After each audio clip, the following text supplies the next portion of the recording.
buenos días a todos y bienvenidos a un nuevo curso aquí en la Federación, en este caso que hacemos un curso online. Y en este caso pues vamos a tener un curso denominado Ayudas ergogénicas en Comité. Para ello contamos pues, con dos grandes expertos que además ya tienen experiencia dándonos cursos similares a estos. Entre ellos tenemos a Alicia Arenas, que es dietista y nutricionista, antropometrista también por el ISAC, licenciada en Ciencias Químicas y además también pues, dietista y nutricionista en Centro Carenas, del cual yo creo que luego también nos comentarán o nos hablarán un poquito de él. Y luego, bueno, pues tenemos también a un compañero, Alberto García, que es pues, cinturón negro quinto dan, entrenador nacional de karate, licenciado en Ciencias de la Actividad Física y el Deporte y también pues, experto universitario en nutrición humana. Además también participa o yo creo que colabora en un centro de investigación también en el INEF, ¿no? De la Universidad Politécnica de Madrid. Y nada, nos van a dar un curso, como habéis visto ahí, relacionado con el comité, las ayudas ergogénicas. Yo creo que algo que es de interés, sobre todo, ¿no? Y sobre todo aquellos que somos entrenadores y tenemos alumnos, pues el cómo podemos utilizar estos recursos, ¿no? Pues al final la dieta yo creo que un poco va a ser el fondo, ¿no? de la ponencia, pues cómo nos puede servir y cómo lo podemos utilizar. Así que nada, Alicia y Alberto, muchas gracias, lo primero, por aceptar la invitación y que nos prestéis esta mañana para poder dar el curso. Y nada más, pues con bastantes ganas de escucharos. Antes de que comencéis, comentaros a los asistentes, como siempre, es importante que en el chat, y nos lo mandéis tanto a anfitrión como penalistas, nos pongáis vuestro nombre y correo electrónico para que os podamos mandar el certificado. Y también las preguntas que queréis hacerles, que las haremos al final de la sesión, pues podéis o bien colocarlas en el chat o también tenéis un apartado que es preguntas y respuestas, ¿vale? Que lo podéis poner ahí para que luego pues al final de la sesión podamos comunicárselo a tanto a Alicia como a Alberto. Y si tenéis alguna duda, pues por el chat, ya sabéis que lo tenéis activo y podéis comentar lo que queráis a los asistentes. Y yo creo que con esto poco más. Alicia y Alberto, muchísimas gracias, os dejo a vosotros. Muy buenos días, ¿qué tal? ¿Cómo estáis? Muchísimas gracias a todos. Gracias, Jorge, por la presentación. Bueno, pues antes de empezar, a mí me gustaría daros las gracias, en especial a Jorge y a la Federación, por contar con nosotros una vez más y, bueno, por interesarse en este campo que es la nutrición y meterlo dentro de una federación deportiva que poco a poco parece que se va haciendo hueco y es algo que hay que reconocer, ¿no? Quiero dar las gracias especialmente a Alicia porque me acompaña hoy aquí. ¿Por qué me acompaña? Pues básicamente porque ella es la experta. Ya estuvo en el curso pasado, como muchos recordaréis. Dio una parte del curso no pequeña tampoco, porque fue al final del curso. Y en esta ocasión, como veis en el título de la presentación, pues vamos a hablar de un tema, yo creo que es muy interesante, pero a la vez es un tema bastante controvertido y he pensado que quién mejor para profundizar en todos los detalles de la suplementación y de las ideas ergogénicas que alguien como Alicia, que es nutricionista. Alberto, discúlpame un momentito. Dime. A ver, al parecer el chat está desactivado, por lo Ah, tanto, tenéis que, en preguntas y respuestas sí que podéis acceder a los asistentes, entonces me lo hacéis por ahí, ¿vale? Me ponéis ahí vuestro nombre y el correo electrónico para que os mandemos luego el certificado y también preguntas con relación al curso lo podéis poner por esa vía, ¿vale? Porque el chat, por lo que sea, se ha quedado desactivado, así que vale, utilizamos ese medio. Así que perdóname, Alberto y Alicia, que os he molestado, pero no ahora que me pasa lo están nada. comunicando y No así lo pasa nada. dejamos. Muchas gracias. Bien, pues entonces seguimos. Antes de empezar con este curso, me gustaría hacer así como un breve repaso, más que nada para ubicarnos un poco en cuanto a los cursos que hemos hecho de nutrición y cómo hemos llegado hasta aquí, hasta este curso de suplementación. Si echamos la vista atrás, este es el cuarto curso que hacemos ya de nutrición. El primer curso que hicimos fue presencial en la federación, cuando todavía se hacían las cosas presenciales, y en aquel curso hablábamos de nutrición deportiva en general. Fue un curso muy largo, en el cual no profundizamos en la nutrición dentro del karate en concreto y hablábamos de nutrición en deportes en general, ¿vale? Luego, el segundo curso de nutrición que dimos, que ya fue el primer curso que dimos online, ya sí quisimos profundizar y más que nada centrarnos un poco en el karate. Y en aquel curso ya hablábamos de nutrición dentro de los katas y dentro del comité. En el anterior curso, que fue el tercer curso, nos centramos exclusivamente en la nutrición dentro del comité porque quisimos darle especial importancia a las estrategias de pérdida de peso. Si recordáis, para aquel curso contábamos con la experiencia, con la experiencia de Óscar Bequel, con quien tuve la oportunidad de hablar, y en base a su experiencia y a una entrevista que hicimos, pues luego Alicia al final del curso hizo una planificación, una estrategia nutricional para un deportista que de alguna manera reuniera los requisitos que reunía Óscar Bequel cuando competía. Y habiendo visto ya las estrategias de pérdida de peso en el curso anterior, habiéndonos centrado en lo que son estrategias nutricionales dentro del comité, pues quisimos dar un paso más en este último curso y hablar de lo que es la suplementación dentro de los deportes de combate. ¿Mm? Y es lo que vamos a ver en el curso de hoy. A ver si conseguimos pasar.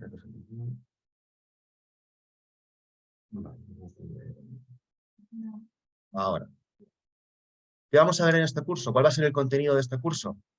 Bueno, pues antes de nada, yo empezaré haciendo una pequeña introducción, más que nada pues para contextualizar un poco el tema que nos concierne hoy y saber de qué estamos hablando, saber qué es la suplementación, cómo está el sector de la suplementación y en qué cosas nos tendremos que fijar antes de iniciar una estrategia de suplementación o de incluirla, mejor dicho, en nuestras estrategias de alimentación. Después de esa introducción, que espero que no sea muy extensa, daré paso a Alicia y ya será ella quien empiece a profundizar en los temas de suplementación, ¿no? Hablará sobre cómo se interviene con la suplementación dentro del rendimiento deportivo, en qué momento lo vamos a ubicar y a continuación, a partir de ahí, empezará a desglosar uno por uno los distintos suplementos que hemos seleccionado para el curso de hoy. Hemos seleccionado los siguientes: creatina, la cafeína, la betalanina, el bicarbonato sódico, los nitratos y el beta-hidroxibetametil-butirato. ¿Por qué hemos seleccionado estos y no otros? Bueno, pues principalmente por dos razones.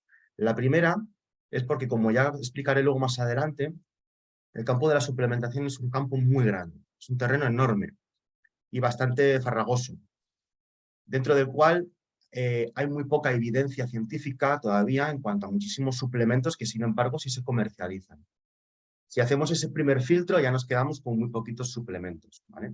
Y diréis, vale, Alberto, pero en esa lista que has puesto ahí faltan muchos suplementos que a mí me consta que tienen evidencia y no están en esa lista. Bien, porque después de ese filtro que hicimos, hemos seleccionado, en base a la bibliografía existente, aquellos suplementos que están directamente relacionados con los deportes de combate.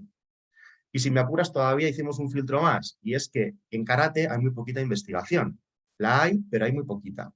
Entonces, aparte de utilizar esa poquita que hay de karate, hemos tenido que extrapolar la investigación que se ha hecho en otros deportes de combate, como principalmente en judo, en boxeo, en taekwondo, y la hemos llevado a nuestro deporte. La hemos adaptado a nuestros tiempos de combate, a nuestros tipos de entrenamiento, etcétera, etcétera, etcétera.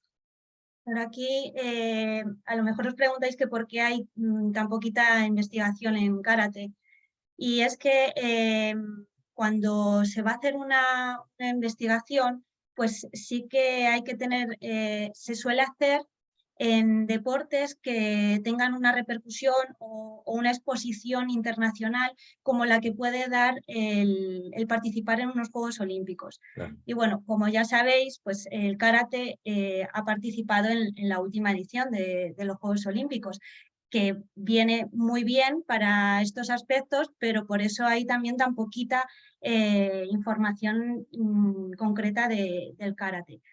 Si el karate sigue estando expuesto a nivel internacional, estos niveles, pues seguirá habiendo inversión en investigación y podrá haber más estudios que sean más concretos de karate.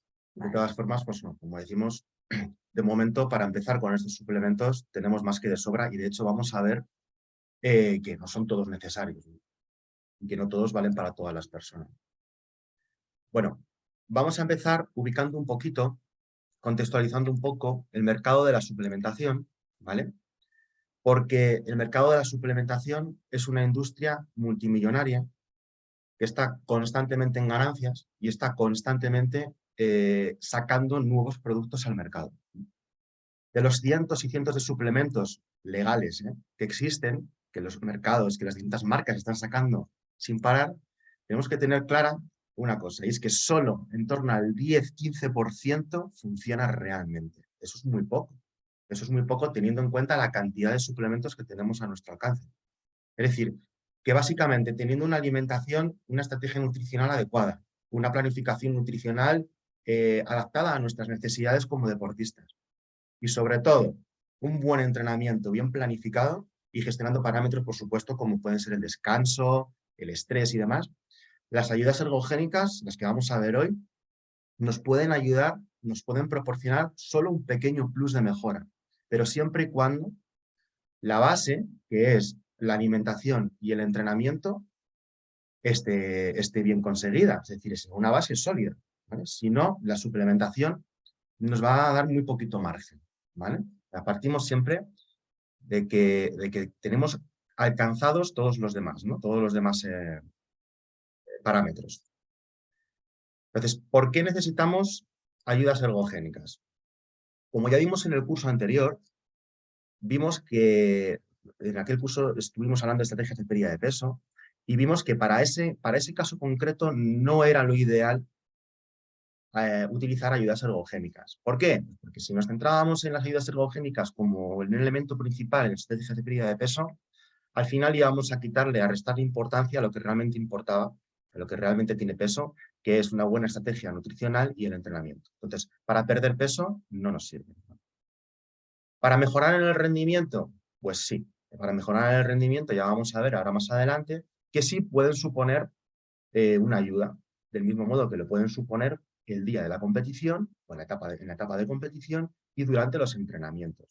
Por tanto, de estas tres cosas, para perder peso, bueno, ahí está, ahora vamos a ver una de ellas que ya comentamos en el curso anterior, pero que no es algo realmente importante, y sin embargo sí las vamos a considerar principalmente para mejorar nuestro rendimiento físico y para mejorar nuestros resultados en la competición o en el entrenamiento. Si recordáis en el último curso que dimos de estrategias de pérdida de peso, había una diapositiva en la que yo confrontaba dos conceptos, que eran la suplementación y la dieta.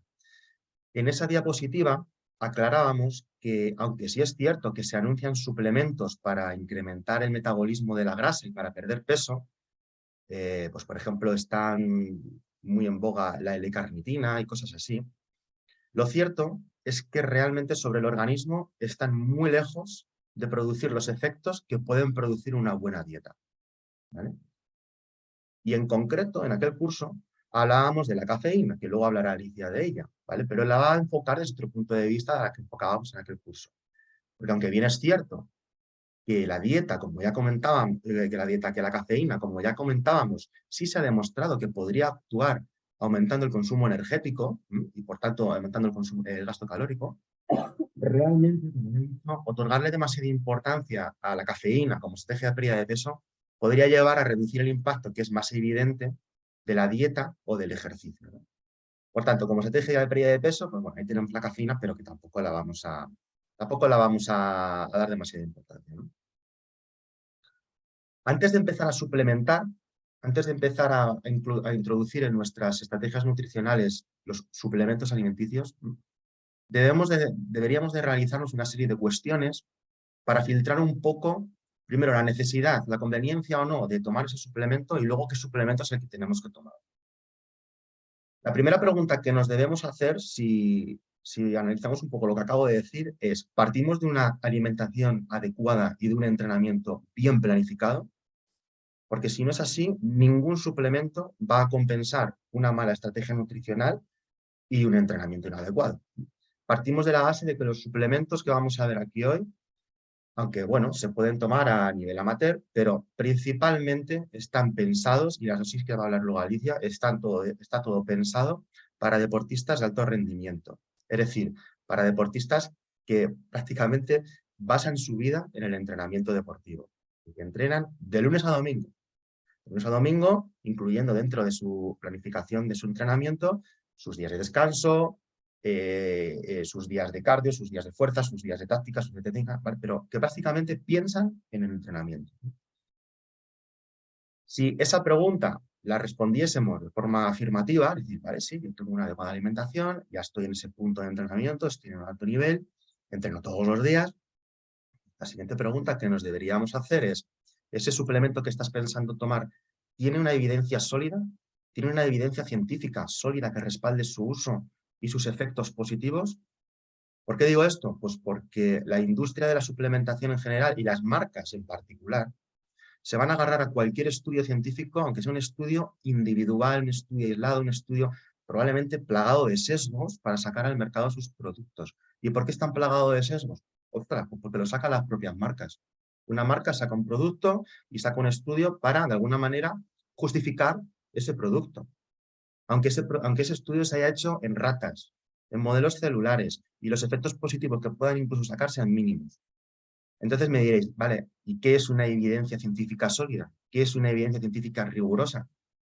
Pues evidentemente no es un estudio aislado, no es un estudio que haya sacado solo una marca, sino todo lo contrario, son muchos estudios bien diseñados, realizados por terceras personas y, sobre todo, y lo más importante, con una buena interpretación de los resultados del estudio, que se hayan interpretado con un pensamiento crítico y que tengan unas conclusiones rigurosas y verdaderas. Y sobre todo, que se puedan aplicar al contexto de cada una de las personas que lo quieran tomar. Entonces, la segunda pregunta, pregúntate si lo que quieres empezar a tomar tiene una evidencia científica sólida. ¿Que también respondes afirmativamente? Siguiente pregunta. ¿Realmente lo necesitas? ¿Y por qué pongo la imagen de un multivitamínico? Pues porque yo creo que es el ejemplo más habitual de consumo, de suplementación, por parte de personas que probablemente de alguna manera se lo autodiagnostican, el déficit de vitaminas, ¿no? Y es lo primero a lo que se recurre. Me siento cansado, creo que tengo falta de vitaminas y empiezan a tomar vitamínicos en el desayuno como el que se toma un vaso de leche. Pero aquí si realmente hay un déficit de alguna vitamina, bueno, lo primero que hay que hacer si se tiene síntomas de este tipo es hacerse una analítica y ver si hay un déficit de una vitamina o un mineral concreto. Si esto ocurre, se ve en esa analítica, lo que hay que hacer es un remonte de esa en concreto, con una cantidad, una dosis de remonte y no un multivitamínico. Los multivitamínicos se suelen utilizar pues, en ciertas circunstancias o en patologías o situaciones en las que no se puede llevar una alimentación correcta y completa, entonces eso puede sustituir de forma temporal esa alimentación que aporta esas vitaminas y esos minerales, pero no como una dosis de remonte. Y también hay que tener en cuenta que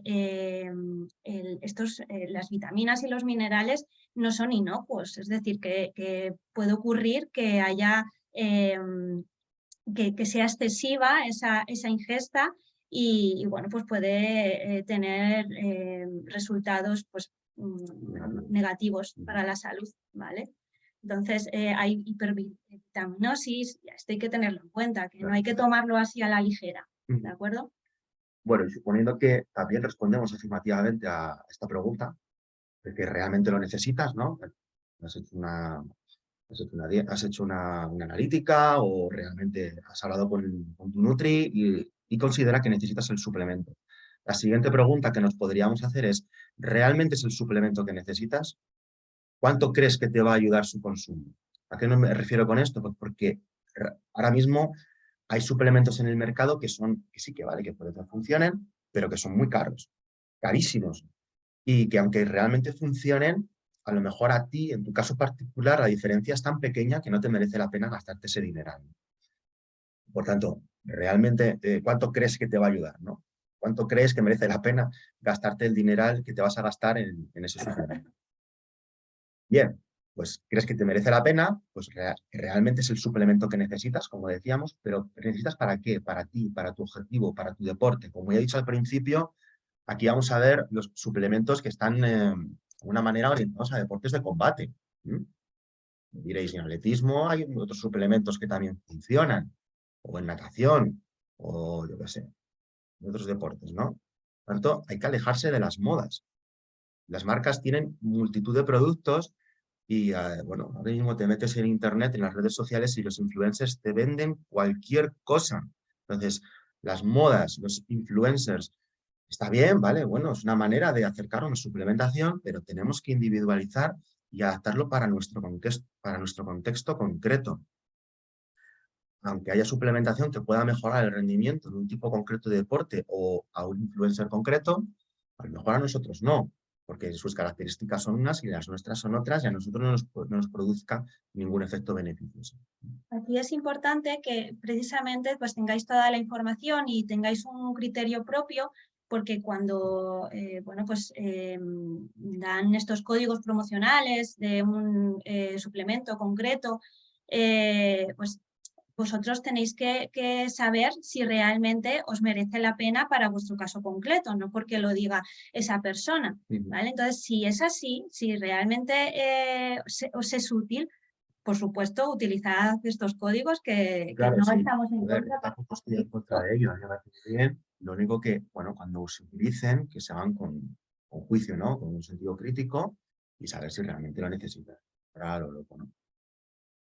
Bien, realmente algo muy importante es que vivimos en el cortoplacismo, ¿no? Y queremos que las cosas funcionen de forma inmediata y los suplementos necesitan tu tiempo. La siguiente pregunta que te deberías hacer es, ¿lo tomas durante el tiempo necesario, suficiente, para que ese suplemento empiece a tener efecto en tu organismo? Va a hablar Alicia de algunos suplementos que empiezan a surtir efecto a partir de cierto tiempo desde que empiezas a ingerirlo, desde que inicias su ingesta, ¿no? Y luego, algo muy importante, no abandonar la toma del suplemento, porque hay veces que nos hemos encontrado con deportistas que durante una semana, por cualquier cosa, no entrenan y dejan de tomar ese suplemento. Pues a lo mejor hay suplementos que funcionan por acumulación y que no puedes dejar de tomarlos durante esa semana, aunque tú no entrenes. Dale tiempo y no lo abandones. Otra pregunta, ¿tomas la cantidad necesaria, la dosis necesaria de ese suplemento, necesaria para tu peso, para tu deporte, y la tomas en el momento adecuado? ¿Por qué? Pues porque es muy importante saber la dosificación efectiva para cada caso. Y sobre todo tener cuidado con algunas formulaciones que lo que son al final es mezclas de sustancias que tienen de todo, pero muy poquita dosis. Entonces, ¿qué pasa? Que esas sustancias pues, no ayudan, ¿vale? No te van a producir el efecto que te prometen. Eso ocurre principalmente, pues a lo mejor con, ¿cómo se llama? Con los preentrenos, con los intraentrenos, que tienen de todo, pero tienen muy poquito, ¿no? Entonces, están infradosificados, ¿no?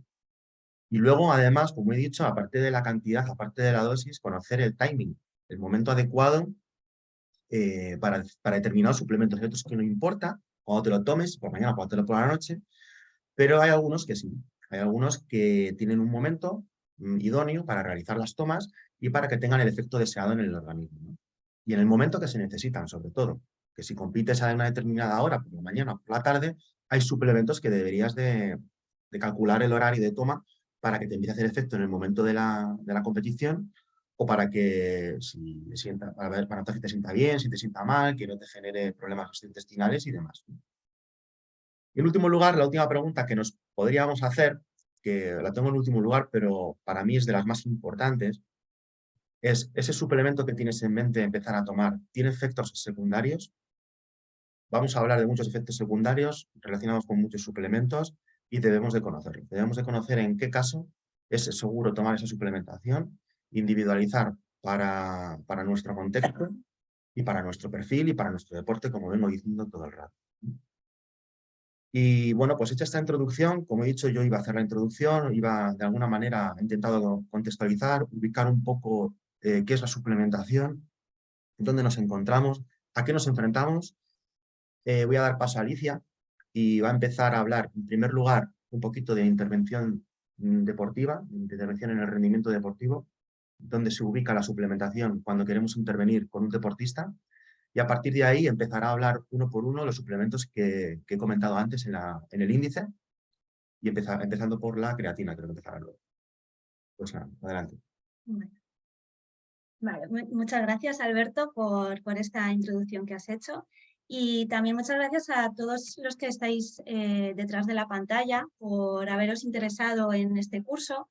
Me voy a presentar en primer lugar, aunque ya Alberto también lo ha hecho. Soy Alicia Arenas y soy dietista nutricionista. Algunos ya me conocéis porque impartí con él el anterior curso de nutrición online. Y bueno, pues vuelvo a tener la oportunidad de nuevo de hablaros sobre un tema que creo que suscita mucho interés y genera también muchas dudas. Voy a empezar haciendo hincapié en algunos aspectos previos, como hemos dicho. Como bien ha comentado Alberto, el uso de la suplementación para mejorar el rendimiento deportivo va a ser útil solo en algunas personas. Y esto además siempre que esté bien planificado un entrenamiento, que además de estar planificado, que haya una correcta recuperación, por supuesto, que haya una nutrición óptima acorde a los objetivos, que exista un descanso adecuado y a veces este es un punto, un aspecto que está bastante olvidado y es muy importante, y además una gestión del estrés o salud mental en general. Este punto también se deja un poquito de lado y realmente, bueno, a nivel quizás a niveles amateur, sí que es verdad que bueno, tenga más importancia a lo mejor una buena aptitud física y que esa actitud física para este deporte y un buen entrenamiento sea lo que haga que se pueda ganar una competición, porque el nivel de los participantes quizás haya más diferencias. Cuando estamos hablando ya de competidores ya de alto nivel, las diferencias ya son muy pequeñas entre ellos. Entonces, de verdad que cada una de estas parcelas pues es muy importante y tienen el mismo nivel de importancia, ¿vale? Y además es muchísimo más condicionante cada una de estas parcelas que la mejor suplementación, ¿vale? Entonces, como veis en la imagen, una metáfora que puede representar muy bien este concepto del que estamos hablando es considerar a la suplementación como la guinda de este pastel, ¿vale? Es decir, que puede aportar el detalle final a una tarta, pero antes de plantear si poner o no esa guinda, pues se necesita tener una buena base de este pastel. Tenemos que tener todos estos elementos imprescindibles y no siempre va a haber que poner la guinda, ¿vale? También es cierto que el uso correcto de suplementación pues puede ser que sea lo que marque esta diferencia a la hora de ganar la competición, como hemos dicho, sobre todo a niveles pues profesionales. Pero esto no va a hacer milagros si estas bases no están bien establecidas. Y que quede bien claro que no hay resultados sin esfuerzo, ¿vale? Cuando estamos en la lucha entre el oro y la plata, pues a veces sí que esto va a ser lo que marque esa diferencia, ¿vale? Ese plus de mejora. También hay que recordar que va a haber personas que van a ser no respondedoras a algunos tipos de suplementación, que no van a notar mejoras y bueno, pues en estos casos habría que plantear otro tipo de estrategias. No hay que volverse loco, no hay que insistir, no hay que decir me tiene que funcionar porque así lo dice la evidencia o le funciona a otras personas. Bueno, pues ahí también está la parte individual que puede ser que no te beneficie a ti concretamente, ¿vale? A partir de aquí, pues vamos a hablar de una selección de los suplementos que más respaldo científico tienen en la mejora del rendimiento en deportes de combate, como es el caso del karate.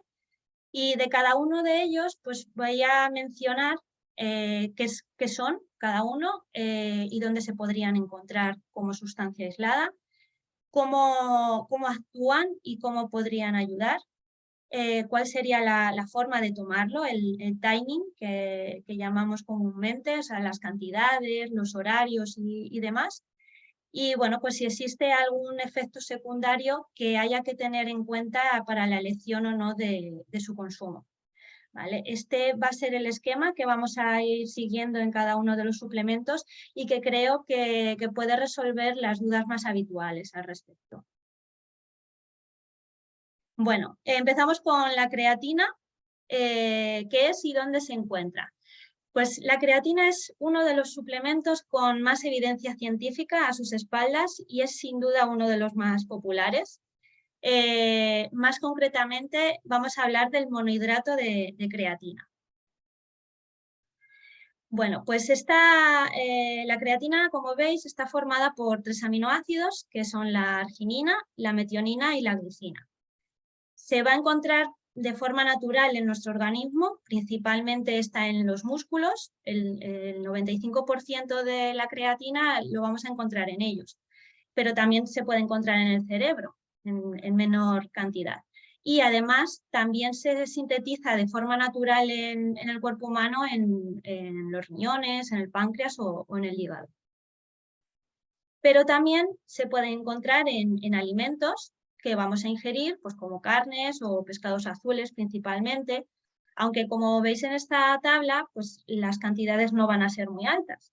Entonces, para poder obtener la creatina suficiente para podernos beneficiar de los efectos ergogénicos que promete y que están demostrados, pues deberíamos utilizar la suplementación. Bien, ¿cómo actúa y cómo nos puede ayudar? Pues en el segundo curso que hizo Alberto sobre nutrición en karate, en el segundo, bueno, en los 2 últimos online, creo. Y de esto que hablamos en los 2. Pero nos centramos sobre todo en el segundo, hablábamos mucho de las vías de obtención de energía. Claro. Entonces, bueno, se habló de la obtención de estas vías de obtención de energía o ATP en el ejercicio. En cada una de estas vías, aunque los sustratos sean distintos, siempre se va a derivar en ATP, en esta energía, porque nuestro cuerpo no va a entender de otra forma de energía que no sea esa, ¿vale? Entonces, tenemos a través directamente del ATP, que sería la vía de los fosfágenos, es la vía rápida, a través de la glucosa, que son la glucólisis no mitocondrial y la mitocondrial, son las vías glucolíticas, a través de las grasas, que son la oxidación de las grasas, y bueno, aunque aquí no está puesto, también se podría obtener energía a través de las proteínas como sustrato, pero es una vía que apenas se utiliza porque no es tan eficaz. Entonces, el uso de cada vía va a depender de distintos factores, como puede ser nuestro estado nutricional, el tipo de ejercicio que estemos realizando, la intensidad de este ejercicio o la duración del mismo, entre otros factores, ¿vale? En deportes de alta intensidad, como es el caso del karate, la vía de los fosfágenos es una de las que cobra gran importancia. Va a ser la primera que arranca, la vía rápida. Esto no quiere decir que las demás vías estén apagadas, digamos. O sea, van a estar trabajando a un nivel inferior, ¿vale? Esto no funciona como un interruptor on-off. Están las vías funcionando, pero son más prevalentes unas que otras, dependiendo de pues, lo que hemos dicho, de la intensidad del ejercicio, de la duración, de este tipo de factores. Pero en primer lugar, en el karate, en la competición de comité, pues la primera que arranca va a ser esta. Sí, de hecho, en el curso anterior hablábamos de esta y de las glucolíticas. Que luego también hablaremos también, ¿vale? Entonces, como vamos a hablar de la vía de los fosfágenos, pues hay que saber que en nuestros músculos sí que tenemos una pequeña reserva de este ATP, pero que se consume muy rápido. Apenas va a durar unos segundos tras el inicio de esa actividad. Pero tenemos una forma de resintetizar este ATP que es mediante la fosfocreatina, ¿vale? Entonces, esta molécula, que está formada por un grupo fosfato y una molécula de creatina, aquí es donde la suplementación con creatina va a ayudar a la resíntesis de ATP, porque si tenemos más reservas de fosfocreatina, va a haber una mejor resíntesis de este ATP y, por tanto, vamos a tener más gasolina inmediata para nuestro músculo durante unos segundos más. Nos va a durar más esa energía inmediata, ¿vale? Por este mecanismo que veis, pues es útil en esfuerzos de alta intensidad, sobre todo en aquellos que realizan repeticiones y que además están implicados principalmente en los miembros superiores. Entonces, el karate cumple perfectamente estas características. Por otro lado, también aumenta la suplementación con creatina la captación de glucosa por el músculo, lo cual también sería clave para mejorar la resíntesis rápida de glucógeno después de este ejercicio, que esto es importantísimo también en competiciones donde se van a realizar varios combates diarios. Bien, pues ¿cómo tomar la suplementación de creatina?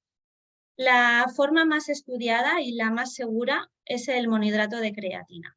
Y además, mejor que tenga este sello que veis aquí, que es el sello Creapure, porque puede darnos más confianza a la hora de elegir una creatina, ya que certifica que este producto tiene las garantías de seguridad, garantías de calidad y además minimiza posibles contaminantes que pueda haber, ¿vale? A la hora de tomarlo, clásicamente se ha hablado de una fase de carga, pero y luego, después de esa fase de carga, seguir haciendo una fase de mantenimiento. Hoy en día ya sabemos que esta fase de carga no es necesaria porque la creatina va a actuar por acumulación y tomando entre 0,07 y 0,1 gramos por kilogramo de peso al día, se va a llegar a las concentraciones óptimas para saturar estas reservas. Entonces, así se va a obtener una mejora progresiva de este rendimiento desde que se toma durante 3-4 semanas, ¿vale? Y se van a notar los efectos desde la primera semana. Pero el tope, digamos, hasta aquí llega esta suplementación, va a ser a las 3-4 semanas. Al final, con ambos protocolos, tanto el de fase de carga como este que os estoy diciendo, se van a conseguir los mismos resultados.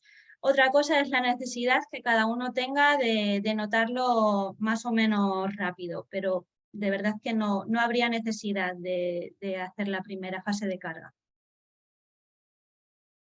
El timing, no va a importar el momento del día de la toma, o al menos parece que no hay diferencias significativas al respecto, pero sí que es importante hacer una ingesta diaria, crear ese hábito para evitar sobre todo olvidos recurrentes, porque como hemos dicho, funciona por acumulación, entonces necesitamos que esas reservas siempre estén llenas, siempre estén saturadas.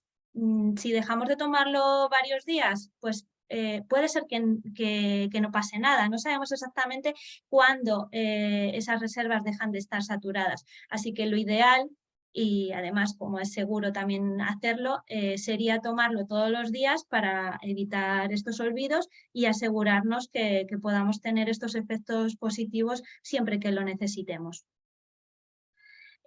Otra duda también es con qué tomarlo. Bueno, pues tomándola sola con agua ya se absorbería perfectamente, pero sí que es verdad que hay indicios de que tomarlo con alimentos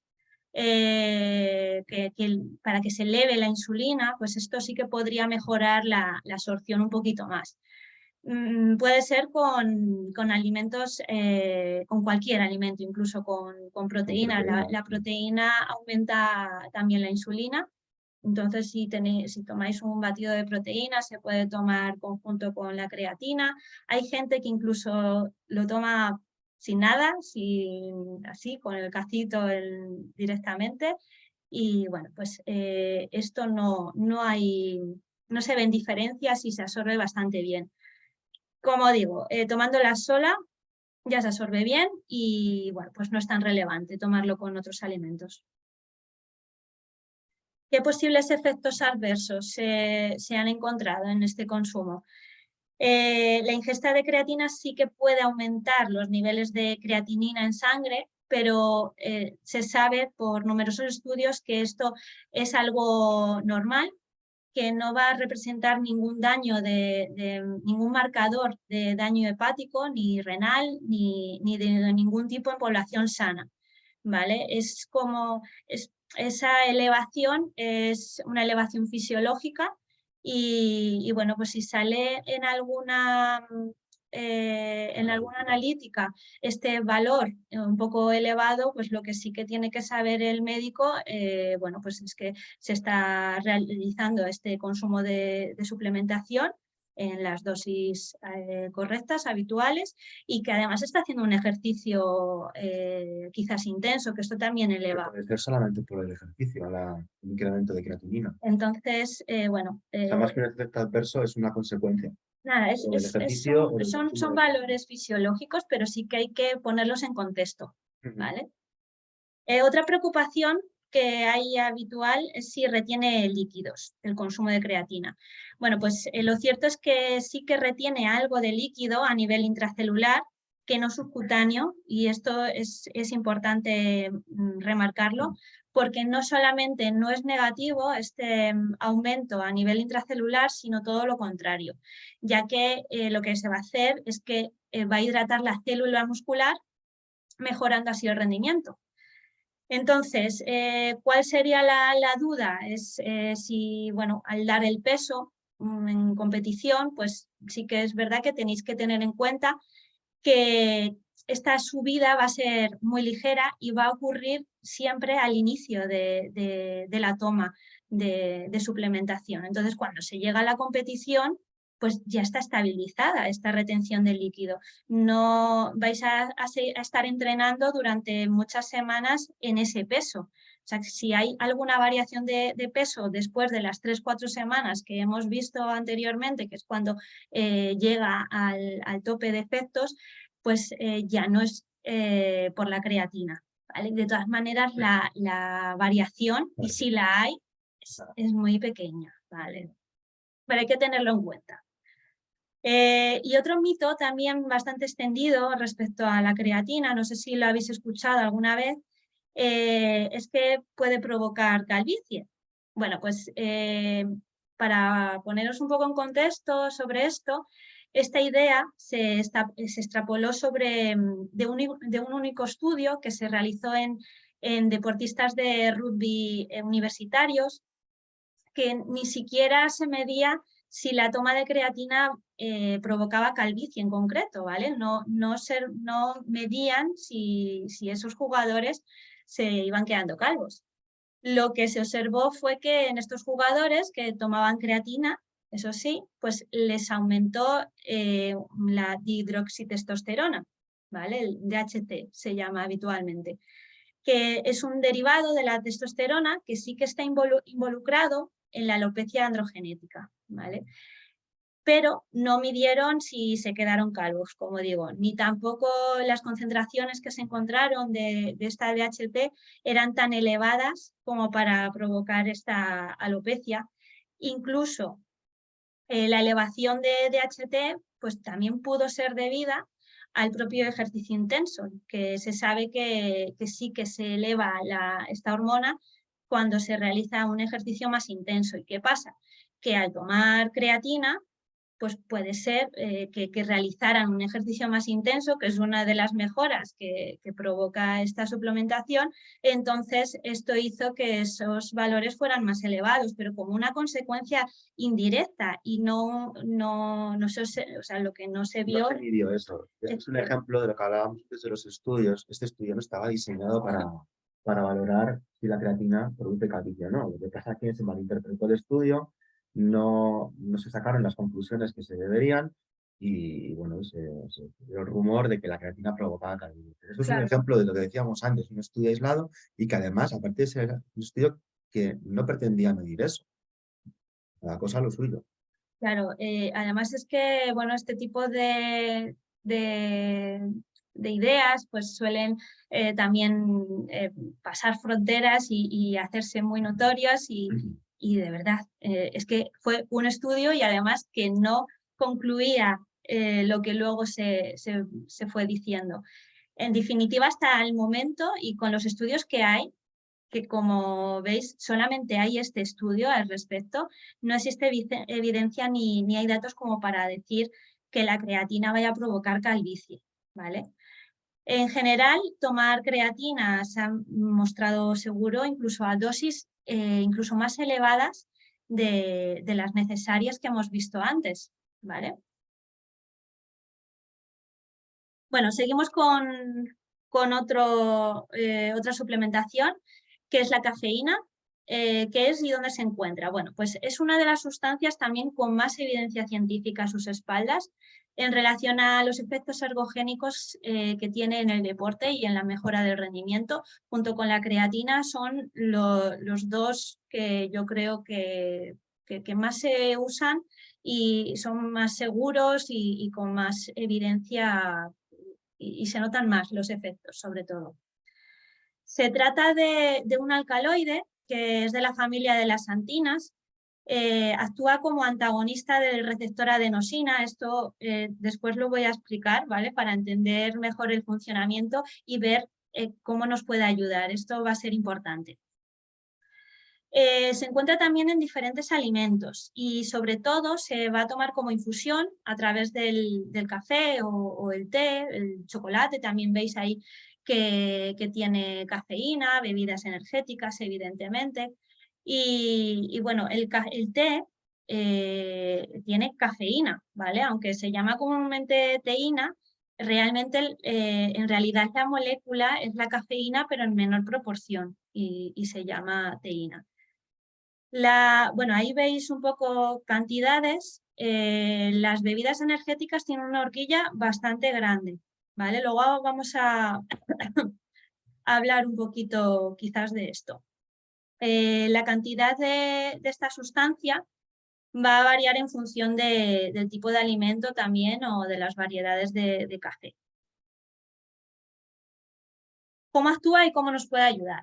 Vale, pues aquí, como he comentado anteriormente, la cafeína pues, actúa como antagonista del receptor adenosina, ¿vale? Si la adenosina se une a este receptor, va a inducir el sueño, pero si la cafeína entra en juego, va a bloquear esta unión y se va a ejercer el efecto contrario. Entonces, ¿qué va a hacer? Va a aumentar la vigilia y va a aumentar la euforia. Esa es su acción principal.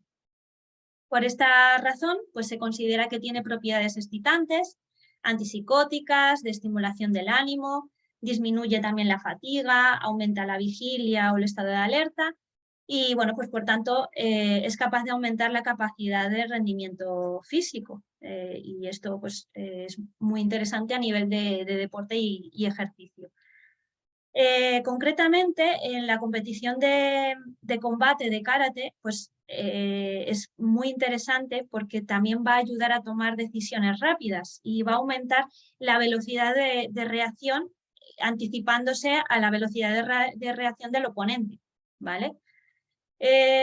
Por otro lado, también va a aumentar la secreción de beta-endorfinas. ¿Esto qué hace? Que disminuya la percepción del dolor, ¿vale? Que esto es muy interesante en deportes pues, de alta intensidad y bueno, concretamente de combate como el que nos ocupa. Otra de las ventajas que puede tener la ingesta de cafeína es la reducción de la percepción del esfuerzo realizado. También aumenta el aprendizaje motor e incluso también puede aumentar la memoria, ¿vale? Esto es muy interesante porque, a ver, partiendo de la base de que el aprendizaje motor es una capacidad, digamos, por llamarlo de alguna manera, no es una capacidad en sí, pero bueno, para que nos entendamos. De la misma manera, el aprendizaje motor, de la misma manera que puede, que pues a lo mejor la velocidad de reacción, que como ya sabéis, tenemos velocidad de reacción cognitiva, visual, táctil, auditiva y demás. Son capacidades que se desarrollan principalmente, como digo, en la etapa primaria, en la etapa adolescente y demás. La cafeína, teniendo esas buenas bases de aprendizaje motor bien asentadas, podría ayudar en el alto rendimiento, pues en este caso, a mejorar nuestra estrategia de combate, a facilitar el aprendizaje de una nueva técnica de combate, pero siempre y cuando las bases del aprendizaje motor se hayan desarrollado convenientemente. Quiero decir, si una persona tiene un aprendizaje motor pues corto, ¿vale? Un aprendizaje motor reducido, limitado, la cafeína no va a hacer milagros. Partimos de la base de que una persona con un aprendizaje motor que se ha ido desarrollando a lo largo de toda su vida, desde que es chaval hasta la etapa adulta, un aprendizaje motor bien desarrollado, la cafeína sí le puede ayudar, ¿no? En el aprendizaje de esas nuevas técnicas, en el aprendizaje de nuevas tácticas de combate y demás. Bueno, pues también es importante señalar, aparte de lo que ha dicho Alberto, es que todos estos posibles beneficios que puede inducir la cafeína van a ser muy variables y van a ir en función de la persona, de si es verdad que tiene a nivel de genética hay personas que son más respondedoras y otras que no lo son. También es variable en función del contexto de esta persona, del tipo de esfuerzo que se esté realizando y bueno, y evidentemente depende mucho de la dosis de cafeína que ahora vamos a ver. ¿Cómo se toma esta suplementación? Bien, pues la dosis de cafeína con las que se alcanzan mejoras en el rendimiento se van a encontrar entre los 3 y 6 miligramos por kilogramo de peso, ¿vale? Que si, bueno, son entre unos 200 y 400 miligramos. Esto, claro, cada uno pues tiene que ver cuál es su peso y hacer la operación para saber cuál es su cantidad que pueda ejercer efectos positivos. Pero ya os digo que están entre esos valores. De hecho, normalmente las pastillas que hay creo que son de 200 miligramos o algo así. Son cápsulas. Son cápsulas. Sí, pues esa cantidad ya produciría estos efectos. Por los estudios que hay hasta el momento, parece que cuando queremos mejorar el rendimiento sí que es más beneficiosa la ingesta en suplementos de cafeína anhidra, como he dicho antes, que si lo queremos hacer con la ingesta de café por sí solo, ¿vale? Aunque sería mucho café. Sería, aparte de eso, llegar a esas cantidades, pero bueno, sí que es verdad que se podría combinar perfectamente su consumo, ¿vale? Después de ingerirlo, las concentraciones máximas en sangre se van a alcanzar a los 45-60 minutos y van a estar activas, va a estar activa desde hasta las 2 horas y media, incluso 10 horas después de haberlo tomado. 10 horas en las personas más respondedoras, que va a depender esto mucho de cada deportista. Y por eso hay que tenerlo en cuenta para que produzca el efecto deseado en el momento justo, en las competiciones. Hay que conocer cómo te va a funcionar a ti. Habéis visto que hay pues como mucha diferencia en esa acción y bueno, pues si te dura 2 horas y media esa acción, pues ya lo sabes, pero si te dura 10 horas es que a lo mejor te va a repercutir en el descanso. Ojo, y sobre todo, bueno, pues tomarlo 45-60 minutos antes de la competición para asegurarnos que cuando llegas a la competición pues tienes ese efecto. Si a lo mejor lo tomas 4 horas antes de la competición, llegas a la competición y ya no te está haciendo ese efecto. ¿Vale? Todo esto se hace en los entrenamientos, se prueba siempre antes. También se está estudiando bastante el efecto que tiene la habituación del consumo de cafeína en deportistas y aunque no hay estudios todavía muy concluyentes, sí que se está viendo la relación que hay entre este consumo habitual de cafeína y una ausencia en la mejora del rendimiento de estos. Es decir, que si no estás acostumbrado a la cafeína, pues sí que se suele ser bastante sensible a sus efectos.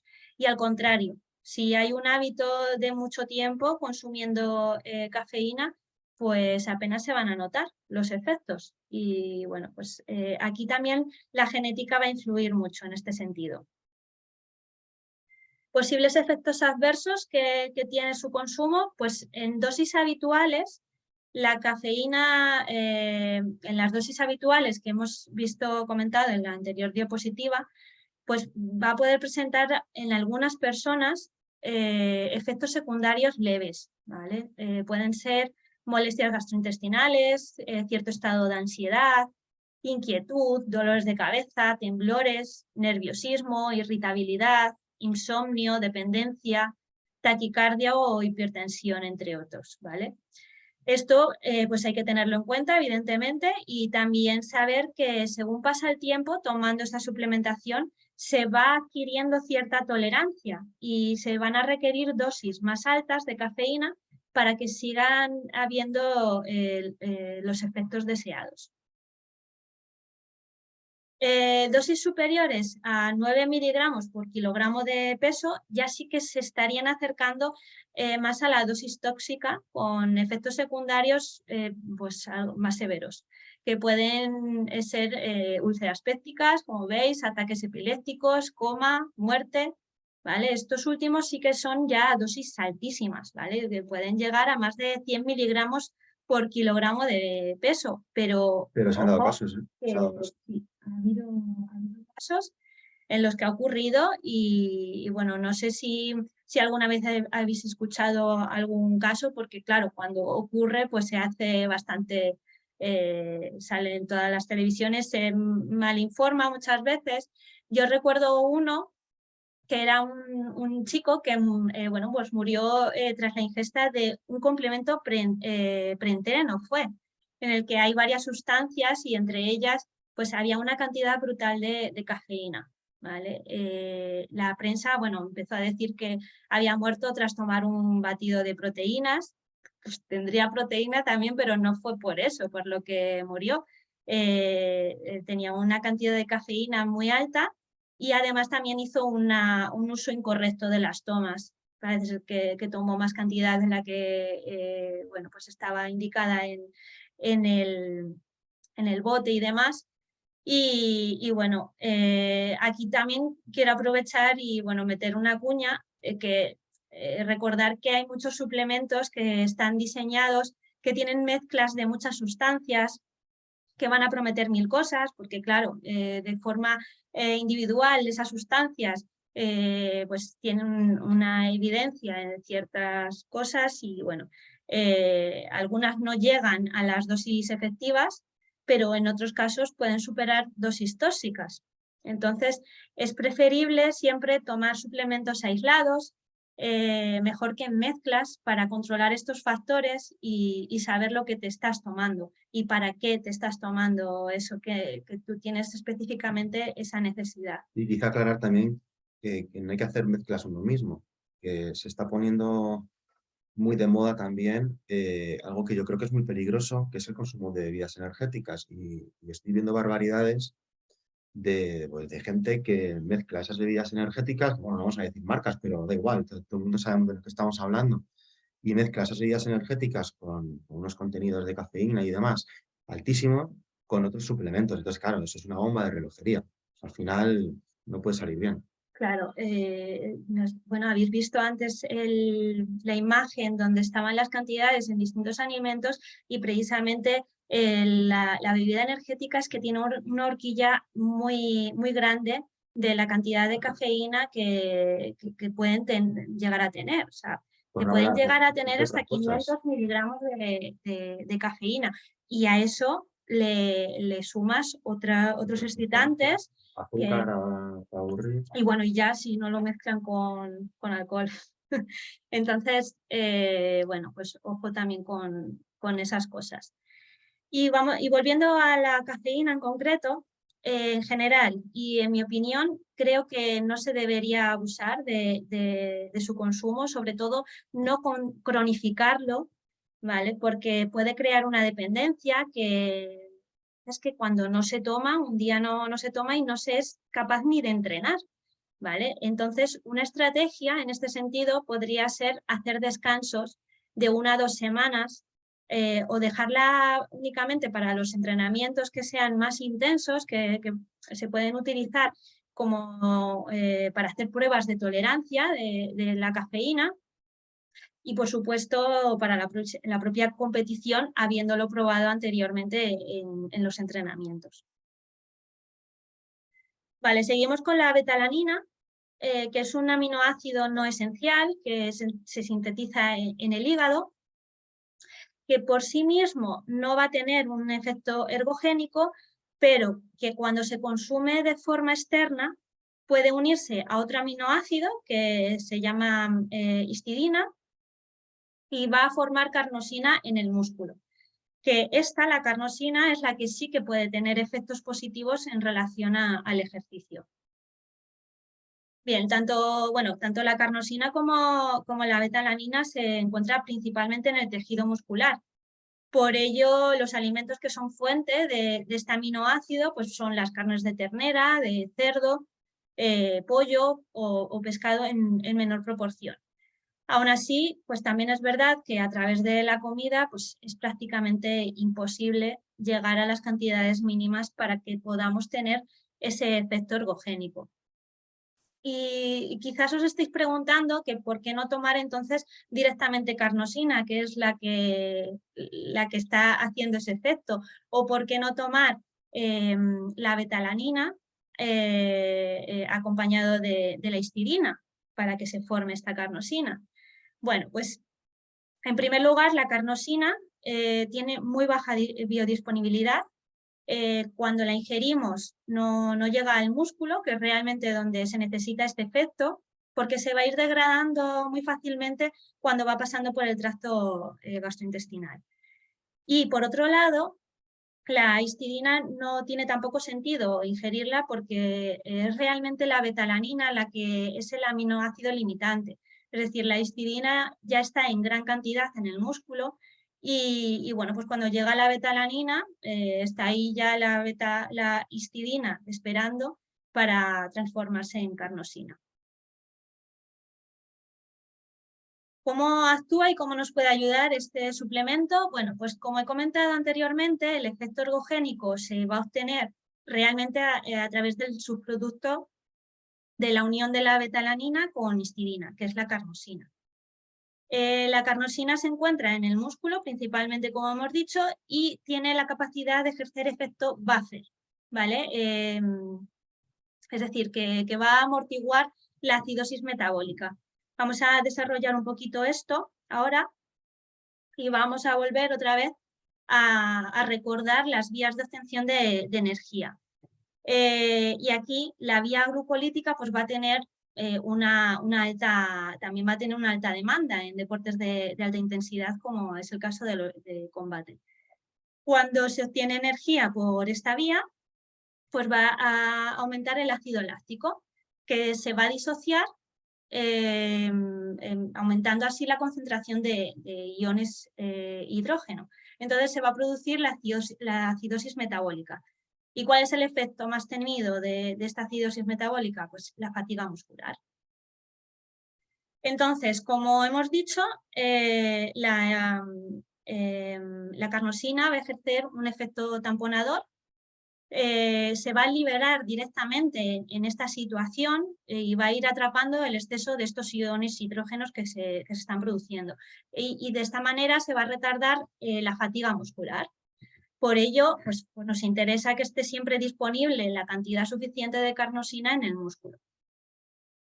Esta suplementación pues, puede ser de gran ayuda en un tipo muy concreto de esfuerzo, que son deportes de alta intensidad, con una duración aproximada de entre 1 a 4 minutos de esfuerzo. Los combates de karate tienen esta... Aquí algunos se podrá preguntar que por qué no dejamos que el ácido láctico, porque bueno, sabéis que en fisiología del ejercicio hay una vía que reutiliza el ácido láctico que se puede producir en los deportes anaeróbicos para volver a convertirlos en ATP. Bueno, pero para que eso ocurra, para que eso pueda ocurrir, necesitamos que el deporte necesitamos la presencia de oxígeno. Entonces, nosotros no damos tiempo en nuestros combates de 3 minutos, no da tiempo a que eso ocurra. Para que el ácido láctico vuelva otra vez al torrente sanguíneo y de ahí al ciclo de Krebs y se convierta en piruvato para volver a obtener ATP, necesitamos la presencia de oxígeno y no le damos tiempo. Y como dice Alicia, en este caso la betalanina hace tampón y en 3 minutos no da tiempo a que el ácido láctico de alguna manera pues, circule por el organismo. Eso es. Bueno, ¿cómo vamos a tomarlo? Las últimas recomendaciones que hay al respecto sitúan la dosis efectiva en 4 o 6 gramos de betalanina, que serían 65 miligramos por kilogramo de peso. Lo mismo, hacer con vuestro peso las cuentas y os saldrá más o menos entre 4 y 6 gramos. Esto dividido en 4 o 8 tomas a lo largo del día y durante un periodo mínimo de 4 semanas. Esto lo que va a hacer es aumentar los depósitos de carnosina en un 60-80% cuando llega a la semana 10 y puede aumentarlos hasta un 200% en la semana 24.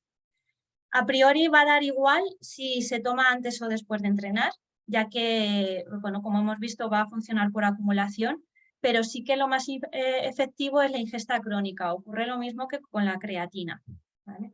Aquí lo importante no es tanto el momento de la toma como que no se deje de tomar. Crear, pues tener esas reservas saturadas. También se ha observado que la ingesta de betalanina junto con carbohidratos o una comida ricos en estos, pues va también a conducir a mayores aumentos de esta carnosina muscular que si lo consumimos entre comidas, también debido a esta liberación de insulina que está mediada por hidratos de carbono. ¿Qué efectos adversos tiene? Bueno, pues en población sana y en las dosis recomendadas que hemos visto no se han observado efectos adversos graves. El único efecto secundario que sí que tiene una evidencia más clara en estas dosis habituales podría ser la parestesia, que es como una sensación de hormigueo y de picor que es bastante incómoda en la piel y que puede durar hasta 1 hora, hora y media, pero también va a depender mucho de cada persona.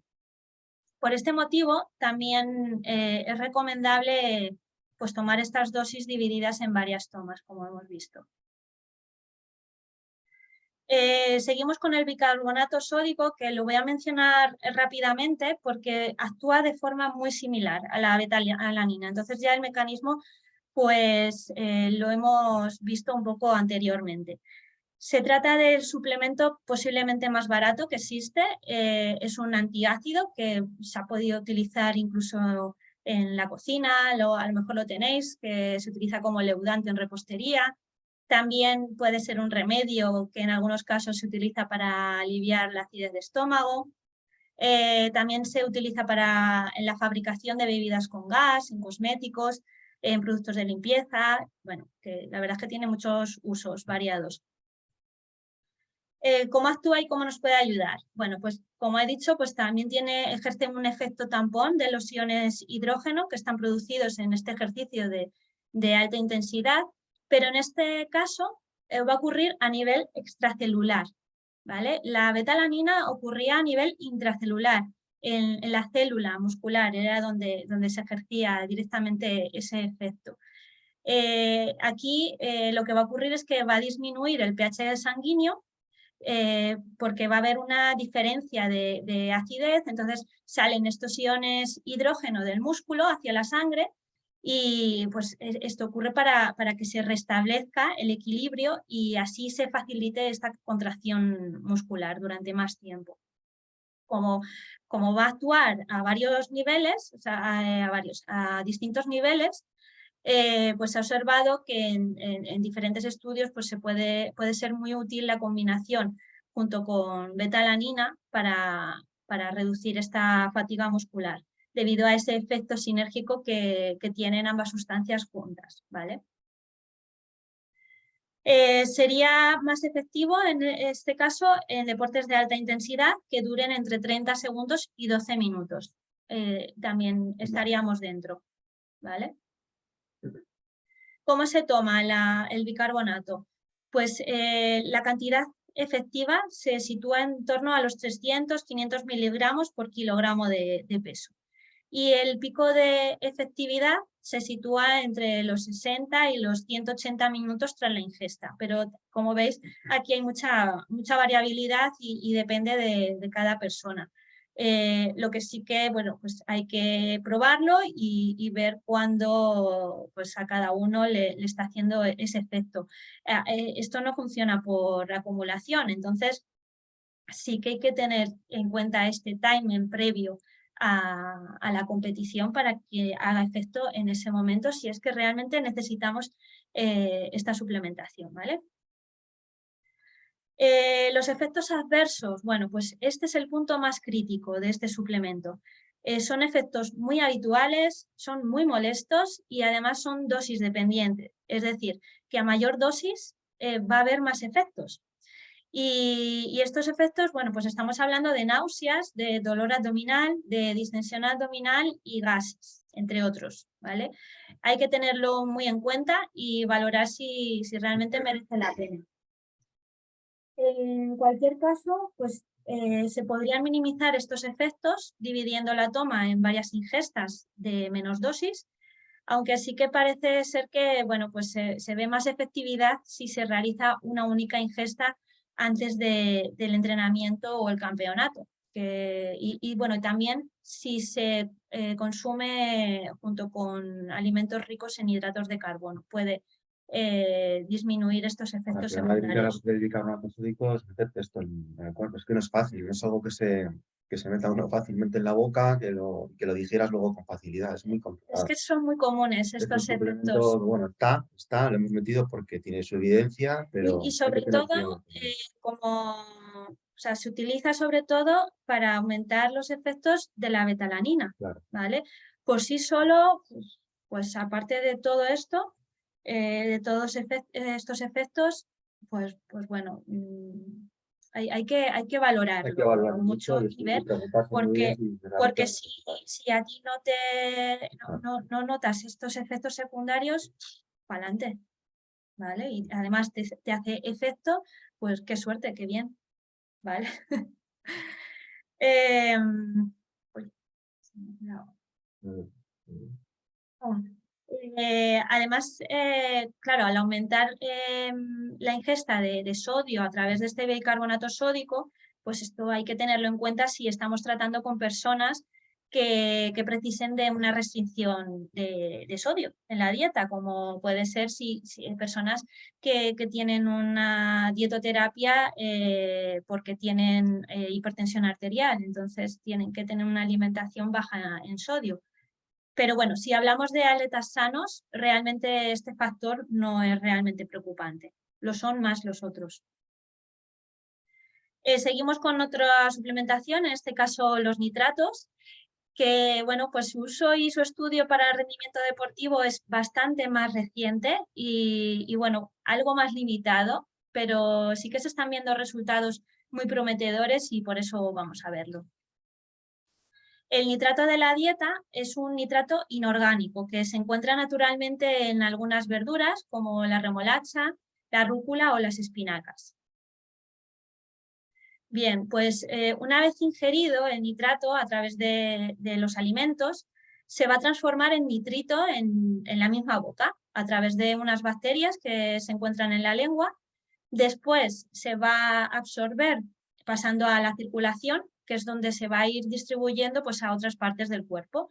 Y finalmente se va a reducir a óxido nítrico, que es la molécula realmente interesante, la que ejerce el efecto que estamos buscando.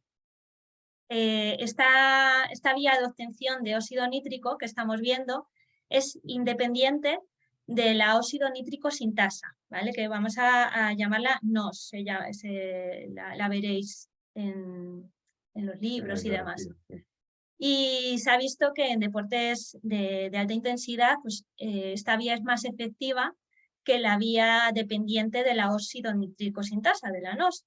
Esta vía dependiente pues sería pues, con suplementación de arginina o citrulina, que seguramente pues, también os suena. Pero como digo, vamos a hablar de la suplementación con nitratos, con alimentos de nitratos y no con la de arginina o citrulina, porque se ha visto que para este tipo de deportes pues, es más efectiva esta vía y además tiene un nivel de evidencia superior, ¿vale? El óxido nítrico es una molécula que va a desempeñar pues, muchas y diversas funciones fisiológicas en todo el cuerpo. Entre ellas, pues, es reconocido como un potente estimulador de la vasodilatación, regula el flujo sanguíneo y además también la contracción muscular. El aumento de las concentraciones del óxido nítrico pues, podría mejorar el rendimiento tanto en fuerza como en resistencia.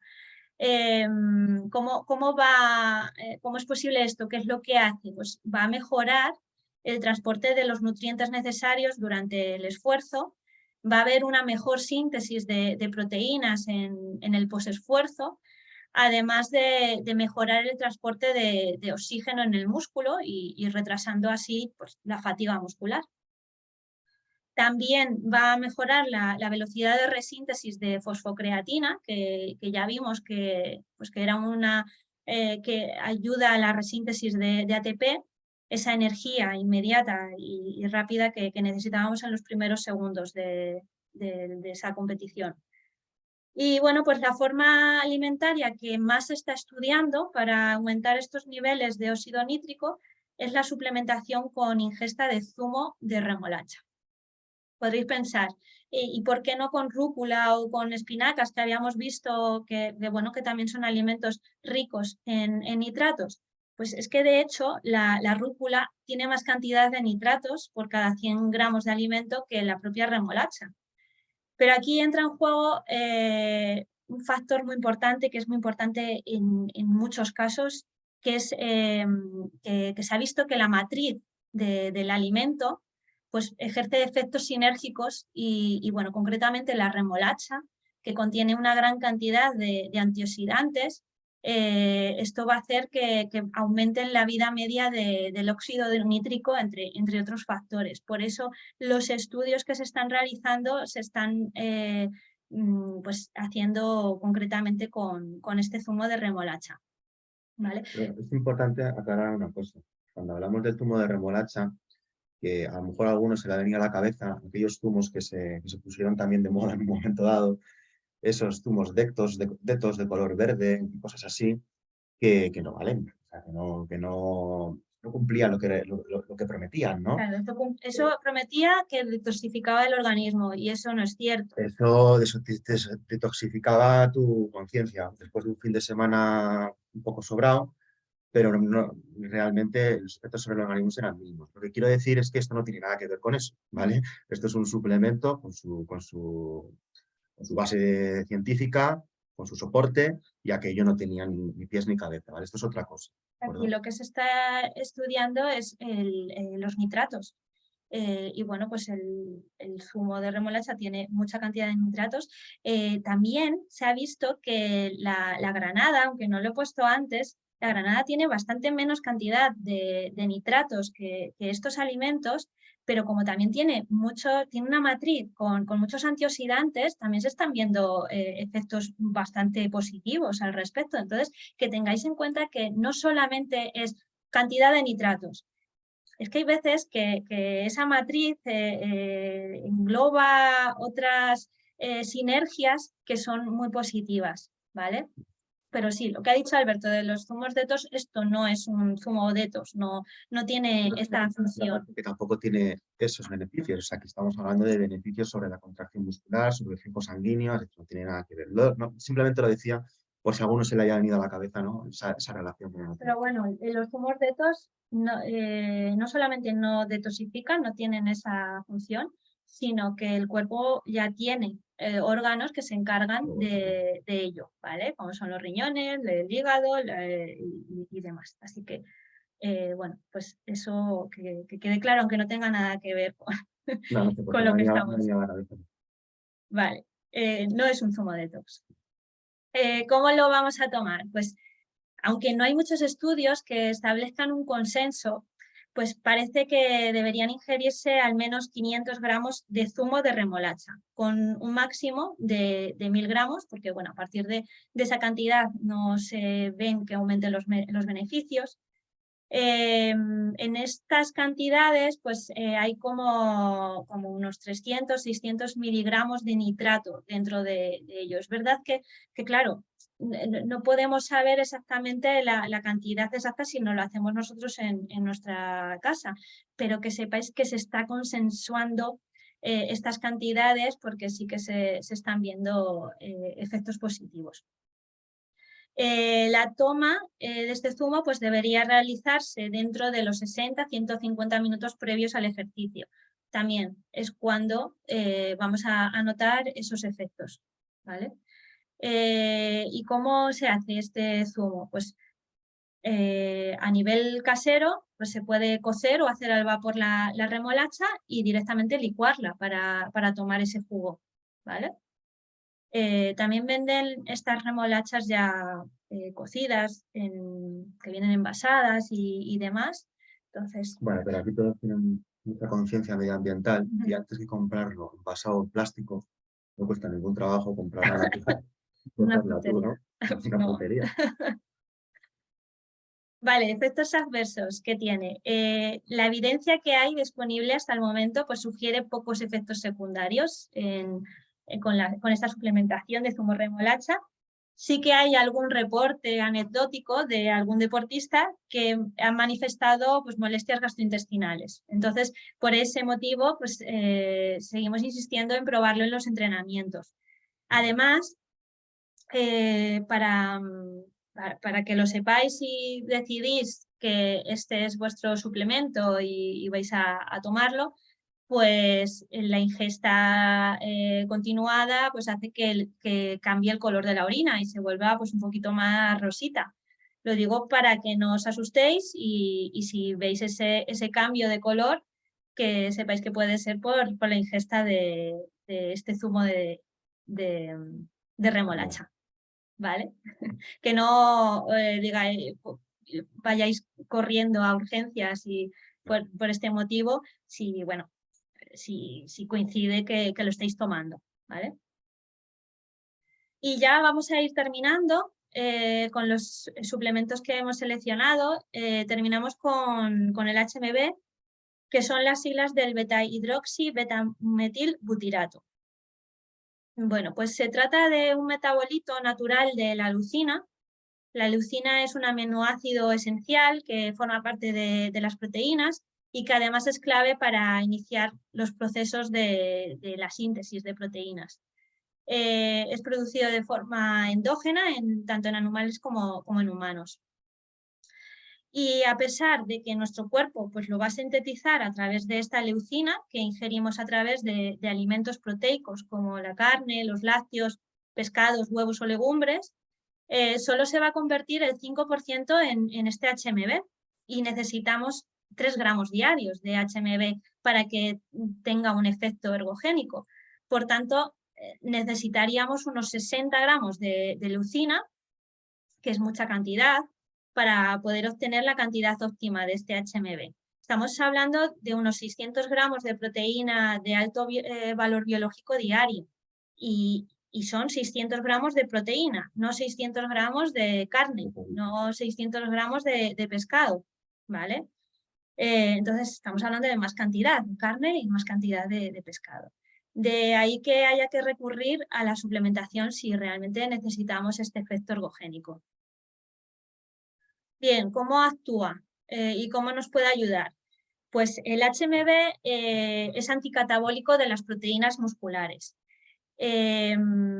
¿Cómo hace esto? Pues lo que hace es ayudar a mantener íntegra y estable la membrana celular muscular.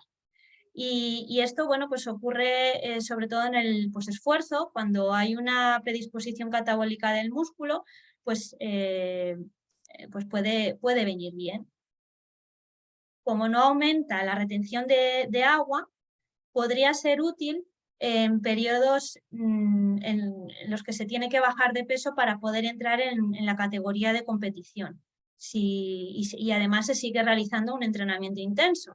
Entonces, en estas etapas en las que se realizan estrategias hipocalóricas, en las que sí que hay un riesgo para la masa muscular, pues bueno, con este suplemento pues se podría minimizar esa pérdida de músculo sin aumentar de peso por líquidos. Claro, una cosa que hay que tener clara es que este suplemento, me confirmó lo que decíamos al principio, no es un suplemento que nos ayude a perder peso.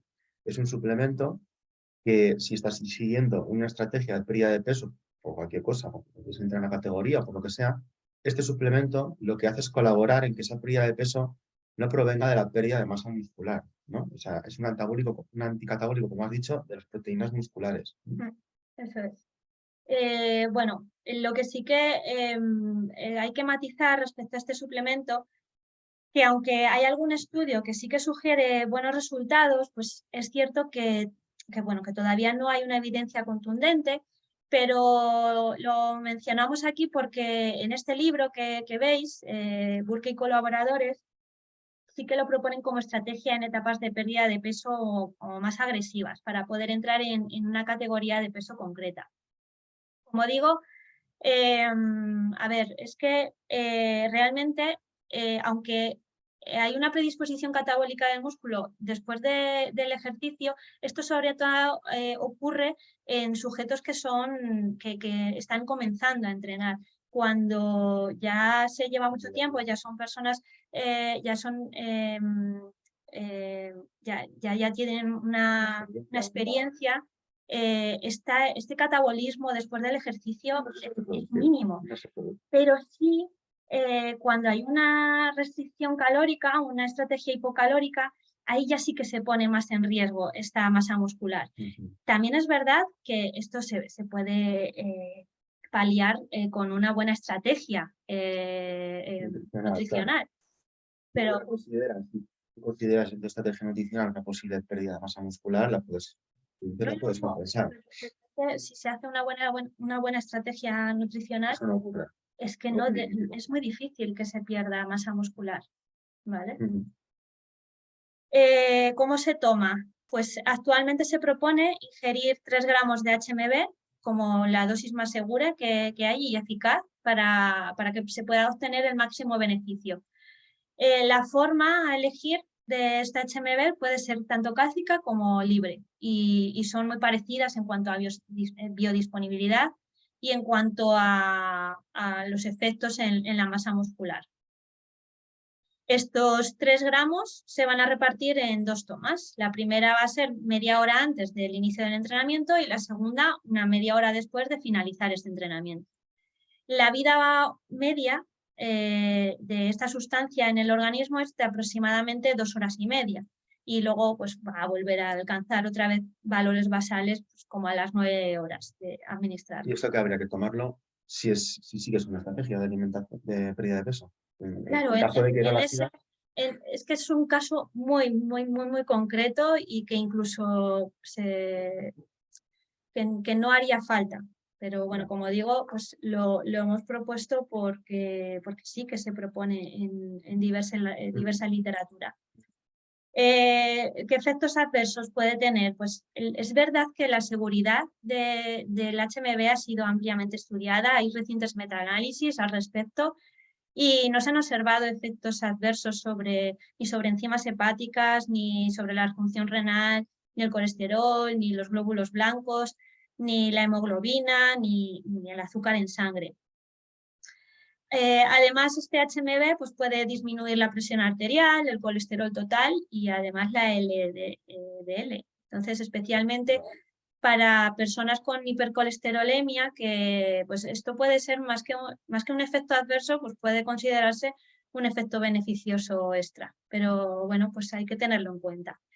En mi opinión, bueno, pues este es el suplemento que menos recomendaría o estaría de los últimos en una escala de intervención, digamos, porque es para una situación pues, muy específica que no siempre se va a dar y que, bueno, se podría solventar, como he dicho antes, con una buena estrategia nutricional bien pautada. Vale, entonces, bueno, aquí por mi parte ya he terminado de explicaros todos los suplementos. Espero que os haya servido, pues hayáis tomado nota y a ver si os puede ser útil para alguno de vosotros o de vuestros deportistas. Pues muchas gracias, la verdad es que poder contar contigo para esto. En esas cosas que hay que profundizar tanto es una suerte poder tener una nutri aquí al lado pues que lo haga, ¿no? Me gustaría terminar la presentación con un pequeño resumen, unas pequeñas conclusiones, pues bueno, para que nos vayamos un poco con las ideas claras sobre qué es lo que hemos visto hoy y, bueno, pues si queda alguna duda, pues para que luego la podamos intentar solucionar. En primer lugar, como empezamos diciendo, tenemos que tener presente que la suplementación era la guinda de aquel pastel que ponía Alicia o lo que es lo mismo, la guinda de un trabajo de largo recorrido, que empieza con una buena alimentación y con un buen entrenamiento riguroso y adecuadamente planificado y pautado, ¿no?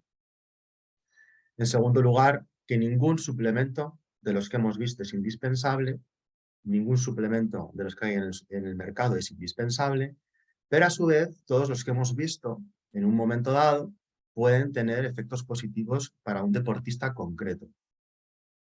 Los suplementos que hemos visto, que están enfocados a la mejora del rendimiento deportivo y en concreto en deportes de combate, han sido la cafeína, la creatina, la betalanina, el bicarbonato sódico, los nitratos y este último, el beta-hidroxibetametilbutirato. Otra cosa importante que también hemos comentado al principio y que Alicia lo ha dejado muy claro en cada uno de los suplementos es el timing, el momento en el que hay que tomar alguno de ellos. Otros hemos visto que no era necesario un timing concreto, principalmente aquellos que actúan por acumulación, como la creatina, pero en otros sí era importante, como por ejemplo acordados de la cafeína. Entonces también hay que tenerlo presente.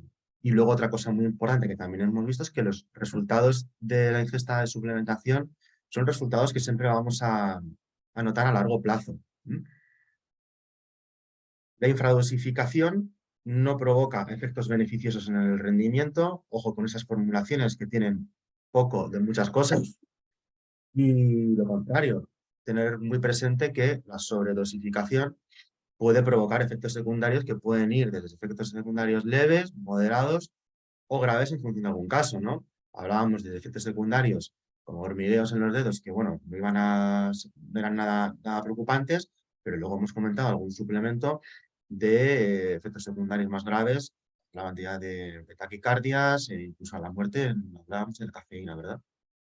Entonces ya, bueno, exagerada, sí, pero bueno, que son cosas que hay que tener en cuenta y que hay que hablarlas, ¿no?